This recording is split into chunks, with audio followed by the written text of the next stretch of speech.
to be the butt of the joke.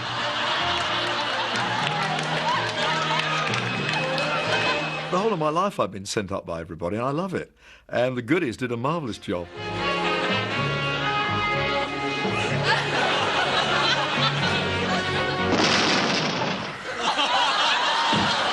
It's not often you get shot on a programme and live to tell the tale. Age too old, be a teenage child, too young, be a mother's pet. By the mid-70s, the Goodies had become so big, TV was no longer enough. So they decided to take on the pop charts, and like a plot from one of their episodes, clocked up 5 hit singles in the space of 12 months. There was a guy called Mickey Anthony who was a record producer, and he said, you know, have you ever thought of making records? And he was absolutely right, because he said, you know, you've got this huge TV show going on.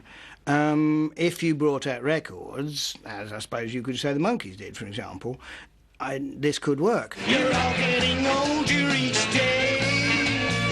The first song was called The In-Betweeners. It worked. It did sell a lot of records. But then the second one, we then said, we're now going to do what I'd really like to do, which is something very silly and a lot funkier than that. Well, so far they've done a couple of recordings, and their latest one has zoomed up the charts into the top 10. It's the Funky Gibbon. Come on, everybody, it's Gibbon time! We hit an absolute peak in 1975 when just everything seemed to come together. We're the Goodies, how you do? We've just been out to the zoo.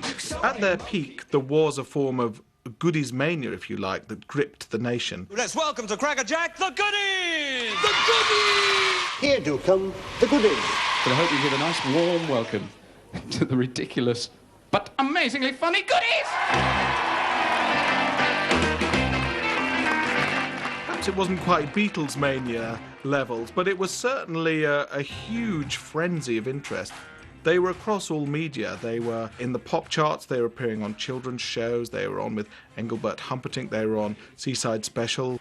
Funky Gibbon got to number 4 in the charts. I don't know if you ever watch BBC 2 television at 9 o'clock as I do. Fabulous show called The Goodies, very funny. After what they did to me last week, I think they got a bit of a cheek showing their faces in here, but I shall forgive them. When the Funky Gibbon came out as a single, I mean, I actually thought it was quite good. I think there's room for stupid and silly records, and it was just a bit of fun. The Funky Gibbon. The Funky Gibbon. We are here to show you how. The great thing for us was that we really didn't take it seriously. We would have been deeply sad if we had. Funky Gibbon seemed to work because it was that parody of the dance type thing, silly dance, you know. And I love funk in general. I mean, God knows the sweaty blood over that track, I can tell you. Bill Oddie clearly wanted to be a pop star, and he actually had quite a good ear for melody and could put a track together, you know. The Funky Gibbon. We would go on Top of the Pops and have a good time, but we could see there were young groups there who really were sort of sweating on the line about whether they were going to lose a place in the charts that week. We felt a bit bad because we were just having a laugh, you know.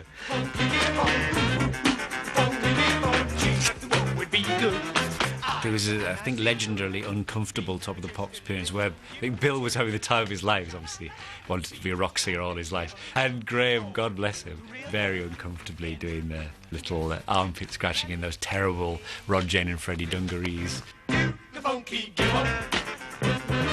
The dungarees were deeply embarrassing. I can't believe some of the things we were willing to wear. I can't believe we did that. Unfortunately, oh my God. Novelty records are novelty records, and most, but Funky Gibbon was funky. It was actually funky. I really like the Funky Gibbon. Yellow Gibbon round the old. I'm going to say it now on national television. I think it stands up. I think it might be going on my pod.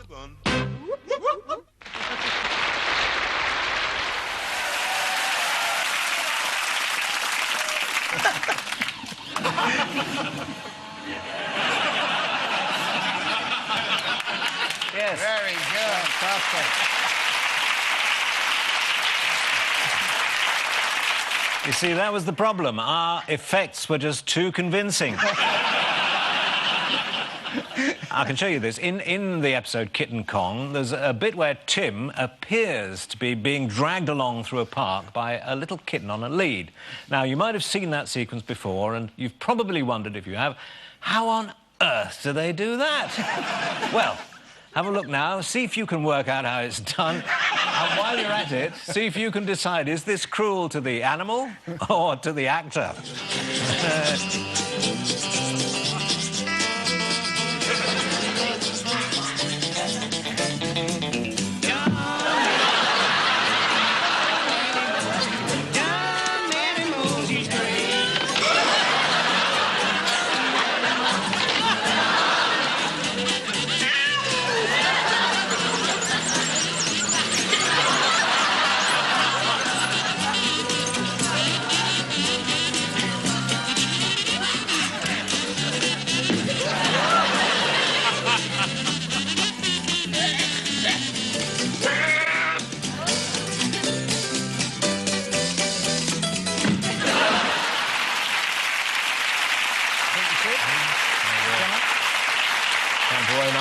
Shattering illusion. Shattering illusion. Well, it was all an illusion because the audience was fooled by our state-of-the-art special effects there. Absolutely. Because, actually, that wasn't a real kitten. It wasn't even a real lead. It was like a stick with a bit of fluff on one end. Well, a bit of fluff on both ends. But don't laugh, because, Tim, you did suffer more than they know. Yes, I've had a lot of treatment for this because there's a moment when I fall over there and I'm dragged along. Now, that's done by a visual effects stop frame. So it's one, take a shot, change a shot. Now, after about 25 minutes, I'd done 2 feet, but I got this line, and a dog came along and dropped its business right in front of me, a little steaming, and the director said, you can, you know, if start again, Tim, but it'll take us. And so I nobly and very stupidly said, no, I'll carry on. And bit by bit, shot all over that smelly poo. Oh, dear, oh. Shocking. And now... Well, yes, to enhance your viewing pleasure, let's see that again in slow motion. I use the word motion advisedly. This is not funny. It's very, very Oh, unfunny. it is, it no, is. It's not. Oh, no, no, no, no,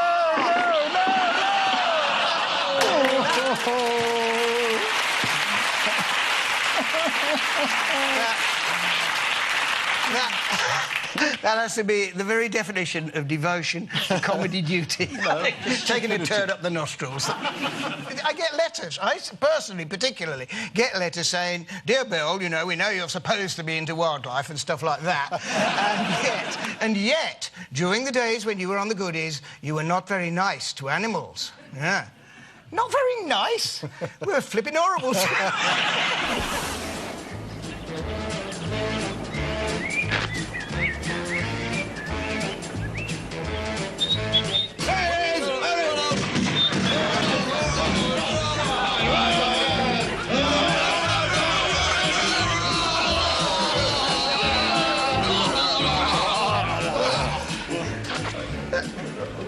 That was a sparrow.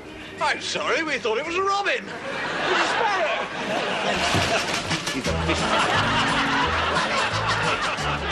Ever seen a budgie ride a bicycle? No. Look at this thing. All right, Buster. Just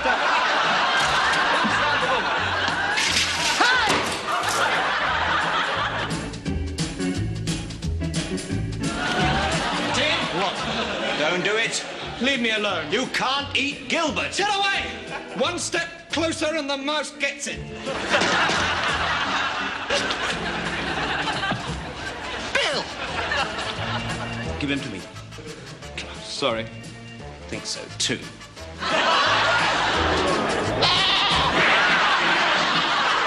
You're pretty useless. Who stuck this handle on Henrietta Hedgehog? Stop it! That's no way to treat a horse! I shall treat him how I like.